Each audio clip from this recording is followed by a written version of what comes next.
and welcome to Off the Cuff, where the headlines come to life. And in the house today here at WDHT TV, we have Maestro Michael Ibrahim and super singing sensation Mr. Usama Baalbaki, and both of them are the founders of the National Arab Orchestra, which has made a lot of splashes within the Michigan area, nationally, and now, from what I understand, internationally. So this has been on a speed highway to success, and we're going to be talking about that with the both of them. So welcome to WDHT TV and Off the Cuff, and you both are not strangers to this set, so welcome back.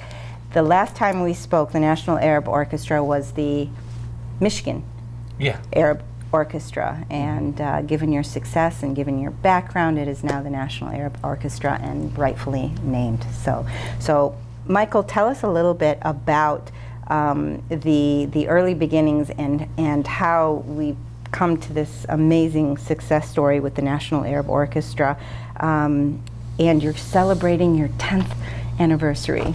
10th anniversary, and it's just getting better all the time. Yeah, you know, back in 2009, there's this student group that I started conducting, and from there we just kept going. There was a demonstrated need and a want for this music. There was an audience that wanted to come and see it. People that didn't have an outlet to play this music were gravitating towards the ensemble, so we just kept seeing it grow and grow until we got into the full orchestra that we are today, and we took this journey, and now we're here. Tell us what kind of music, so our audience will know. Well, we play music that originates from the Middle East. So within the Arab world, you have all these different Arab countries. Each has their own subculture and their own little specific things within their art form. And what we do is we play all of that. So it's sort of a melting pot of different genres as well. Yeah. Right? Well, with the orchestra, what we like to do, and I've always made it a point to mention this, was we like to change the narrative. So when we talk about the Arab world, we usually have this one blanket thing, and then the Arab world is just this. 22 different countries in the Arab world. People don't realize that. Yeah, and with those 22 different countries comes 22 different subcultures, 22 different social practices, different languages, different dialects. Yeah, so what we do in the orchestra is, by simply showing what it is for what it is, we change the narrative. We go against the whole Arab world. It's just this one straight blanket thing. Usama, you have been hands-on from the very beginning as well, and you sort of seen this grow and become this beautiful entity. So tell us what your role is. You're a board member as well, and of course a founding member, but tell us what this journey has meant to you and how you... Well, this has been always my dream, is to see something like that and leave something for our next generations to come. It's not something like we're doing for the time being. So the plan here is, I always see that the younger people are disconnected from, their parents, cultural culture. Yeah, now with something like that, you look at other organizations that have religious ties and other ties than music, and you find people that are split here. Well, music is the universal lanmusic, exactly. So everybody can come on one platform loves with the that. music, and everybody gathers around the music, and music is a passion of mine. So I've been honored, and happy to see this grow. It's been a lot of hard work. It's an amazing feeling, really. It's not easy. It was a long way, but when you see a product growing, it makes you want to even go more and support it more.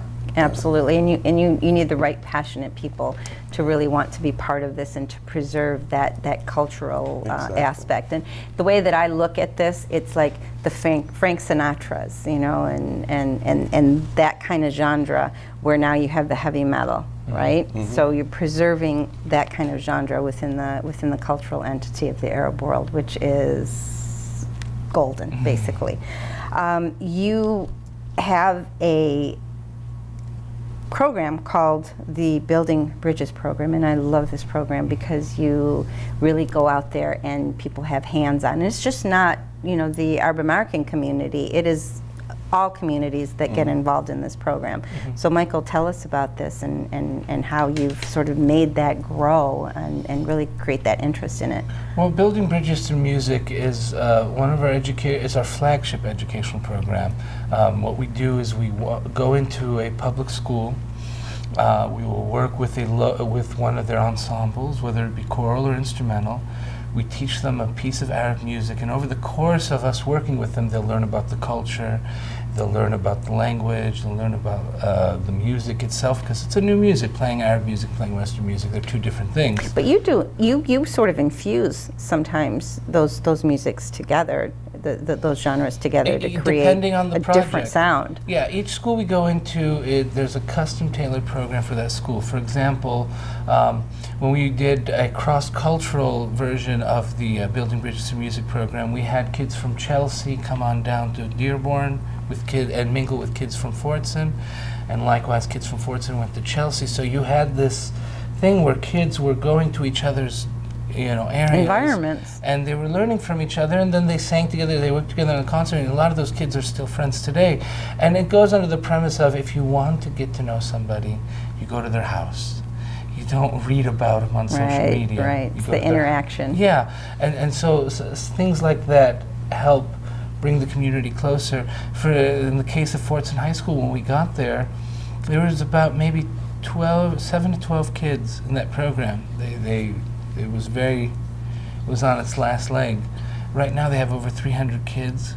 They regularly send kids to music competitions. Their ensembles go play at district and state festivals. It's a thriving program within the district.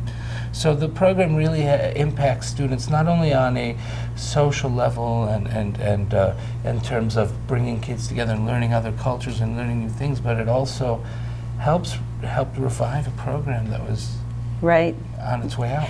And not only that, but with these students, you actually bring them on to the concerts, don't you, so they can perform. So it's sort of a whole experience for these students, and I'm sure the parents get a kick out of this to see their kids up there. And you have Hispanic students, you have African American students, you have students from all walks of life and all walks of culture actually coming together and playing this music and singing the song, which is, I want to say, one of a kind. I don't know of another program that actually does that. So kudos to you. I mean, that's amazing. You also, in the same kind of area there, you have a community choir. Now, is that related to this program, or is that a whole different aspect of what you do? The Building Bridges to Music program focuses on students in schools, whereas the community choir is something where it's totally on its own. Anybody from the community who wants to, kids who used to be in the Building Bridges to Music program can continue on and working with the NAO and singing the community choir. You have regular average Joe people in the community that just have a passion for singing and they want to join, and they come in. I know you're involved in this, so talk to us a little bit about it. I mean, the singing Michael mostly takes care of the rehearsals, but it is an exciting thing because there's a lot of people in the community that like and love to sing and love music, but they don't find an outlet. So you have to be able to sing, right? Or do you teach people how to sing? No, we teach them how to sing. Really? Yes. So I can do this? You've heard my voice. You don't want me to sing. But you have to have some kind of vocal talent At least to be able to be part of it. You have to have the right tone. La, la, la, la. We're relaunching the choir. You worked on. There's no way that I can sing, and so I would definitely empty the place. But it was a good dream while it lasted. Go ahead. We're actually the choir has been on hiatus for the last maybe 3 or 4 years, and now for the first time we're relaunching it. Yeah, back in so they're going to be. There's a lot of talent within communities. Yeah, so they'll be on the next concert October 12th. Really? We'll get a chance to see them. Oh, wow. Anybody I know on this community choir? You'll have to come and find out. I'll have to come find out. All right. Yeah. Sounds good. So We nationally, let me talk to you a little bit about the national reach that you've had. You've actually gone to, you're going to Texas, right? Or have We've been to San Antonio twice already. We're going to Houston. We've been to Boston. We're going to be in Massachusetts again next month. This is a huge deal, guys. Go ahead. We're going, and then we've been to Chicago at the World Music Festival. We've been one of the programs on the many programs over there. You've been to Canada. Didn't you do something in Canada? Not yet. Okay, No, not yet. DC, Okay. we've been in Washington, D.C. Yeah. Okay. And Okay. Atlanta. Florida. So we've had a good reach. So where was your biggest audience? Where was your biggest audience in the travel? I would say we had a great outcome at D.C. and Atlanta, right? Yeah, those were sold out concerts. Sold out concerts. I mean, generally, whenever we've been around long enough, so that and people have been following the orchestra, and outside of this community, to the point where we go, we can generate a following. So. Well, I know the views that you get are like anywhere from 100 to 300,000-400,000 views on social media. So obviously, you have a huge following. So what was your favorite place to actually perform within the national? Well, every place has its own touch. Character, and sure. Character, yeah. I don't have a favorite place. Of course, I like Detroit the most. Our home base. Our home base. Yeah, but every place has its own touch and feel. Own character. Well, not only are you local, national. You've sort of gone international at this point too. Mm-hmm. So, Usama, do you want to tell us about this next initiative that's a national one? International. We are also going to Saudi Arabia on the 22nd and 23rd to do 2 concerts. So what is the motif of this concert that you're giving in Saudi Arabia? Well, there's been much discussion with the hosting organization that's bringing out which is ITHRA. And who are they? They're a cultural organization out in Saudi Arabia, and after discussions about the program, we settled. I won't be at that one, but go ahead. We settled on an Arab women in music program, and specifically we're going to be focusing on 2 major figures in Arab music, Kulthum and Esmahan. And the reason, what's great about that program is that. So Kulthum is almost like a Barbra Streisand, right? Here. Or who would you equate her to? I mean, she's one of the main staple figures out of a certain era of Arab music. But just trying to get people to realize what the enormity of these stars. So sort of a Barbra Streisand here, or who would you equate her to? Sure, on the level of prestige. Yes. Prestige, right? Yeah. And then Esmahan. Celine Dion, maybe. It's really hard. That's how my mind works. It's really hard. It's a whole different world to really equate them. Each singer had a different era they resided in, and within that era, they had their own contributions that still left a mark on the cultural landscape of Arab music. So those are 2 singers that are really big staples when it comes to the Egyptian genre of Arab music. Egyptian music is different than Lebanese music. Sure, absolutely, and the dialects are completely different, and yes. the genres are completely different as well. So, so again, you're concentrating on Arab women in music in Saudi Arabia. Program. Yeah, and you've done that here too. Yeah, this will be our 3rd installment of the series. We started it back in 2018 at the Detroit Music Hall. And the idea, again, going back to the whole idea of changing the narrative, we don't talk enough about the actual details within the culture, and this is just one way to bring something up that not many people really talk about. Most of in the beginnings of Arab music throughout the history in pre-Islamic times, all musicians were female. They're all women. People don't know that. No, they don't know that. Got this covered. So, can you give us a little bit of a taste of the concert and your role in that concert and what you would be singing? Just maybe a 30-second, 1 minute kind of. Which concert? I mean, just sing us a little bit of what we would be able to expect at a concert. Yeah, we can do. Nothing like putting him on the spot. Song by Wadia Safi. Wadia Safi. It comes from a Lebanese background. Okay. Oh, and you're going to play for him.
Absolutely amazing and beautiful. And I know, Osama, we actually do have a star among us. I mean, you've sang internationally. You're very well known in Lebanon, and you sing here as well. So you are an internationally renowned singing sensation, and you have been for a long time. And so, you know, it seems so appropriate to, you know, pair you two together. And the orchestra is not just you two. So how many people do you usually have on stage? The full orchestra is typically about 24 musicians.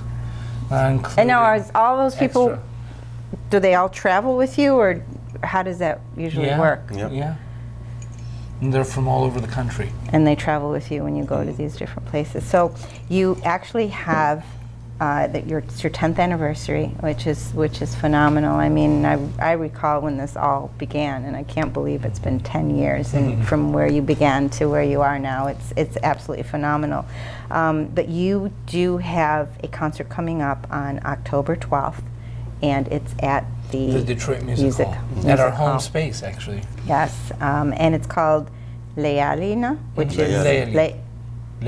Layali. Okay, so one night, is that what that means? Nights. No. Nights. Okay, Layali. So nights of music, basically. So tell us about that concert and the theme of that, and what people would expect if they were to attend. We're opening up. And they're usually sold out, guys. So if you're thinking about attending, you really need to get those tickets quickly. We are, you know, that program. The word layali is a term in Arab music used to describe a vocal style of singing. It's usually improvised, and it's also and the term layali is used to recall memories. So we're celebrating our 10 years by recalling things that we've done in the past. If you look at the artwork on the poster, it shows past concerts that we've done over the past 10 years, and so the whole thing is basically a celebration of 10 years of presence And within success. the city of Detroit. That's amazing. So, I mean, usually you do have a theme. So are you? It's just going to be sort of a whole ensemble of different. because Kulthum is amazing, but I can't sit through Kulthum. So you're going to be doing different genres, right? Every Of concert course. we have has a varied program, regardless Okay. of a theme. Some concerts we might have a theme specific, like Arabian music or Right. film score music. However, most of our concerts generally try to encompass a wide variety of repertoire. Okay. And also, the National Arab Orchestra is a 501c3 entity, which is a nonprofit entity. So you basically do this because you want to, again, build bridges and to be able to touch, different individuals and have them experience culture. And so that's, I think, what sets you apart from a lot of the different entities, and that focus in bringing in different cultures, the Hispanic community, the Asian community, and I've seen them all on stage with you. So, and even the members of your orchestra, are all very Yeah. culturally diverse, which, you're speaking my language when you do that.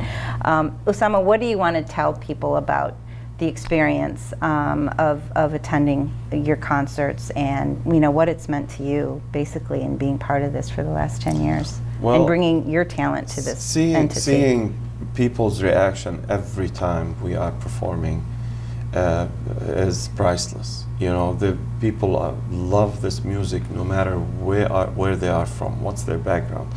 They just relate and love this music. So I want to encourage everyone to attend this concert, and if not for the love of even hearing the music, it's for supporting some great thing to sustain in the community. And I noticed too, the audience are not just Arab Americans. The audience is as diverse as Yes. the people on stage, Yes. which is really golden and is really a treasure. Because especially in our day and time right now, we need to incorporate one another in the experiences that we each have, in order to understand and to appreciate that. And I think when you talk about building bridges, you do that within your programs, and you do that within your music. So if they want tickets, do they go to the music hall, or do they? I would call the music hall box office. It would probably be the easiest thing. You can either go there in person during their office hours, grab tickets, or you can call them, put tickets at will call over there as well. Is it on your website? It is on our website. It is on our Facebook pages. So it's NAO. The website is araborchestra.org, Okay. and then you can go on our Facebook at National Arab Orchestra, and then to our Instagram page at Arab Orchestra, Instagram and Twitter. Okay. So what's your message to everyone in regards to what you do? And I know you do this. I mean, this is your life, your focus, your everything, and you've really were hands-on in building these different programs. So what is your takeaway and your experience in building this entity that's in front of you right now? That answer always changes every time I get asked it. I found myself thinking the past couple months, throughout my life, I've always been trying to connect things together. How are we connected? How are this group of people connected? How is this connected to this? How are they related? And, music has been one of the most easiest avenues, the easiest vehicles in order to see It's those the universal connections. language. Not only that, but you can really, when you really start to dive into it and you start to look at it, and then you look at other aspects and other cultures, you start to see how connected we are throughout history. If you were to go and study, say, the Renaissance period, you'll find that the Arab world and the Western world were much more closer than they are today. Oh, absolutely. Absolutely. And The there's so history. many things that have been shared across the board between the. We're more connected than we are disconnected in reality. And we so- don't realize that.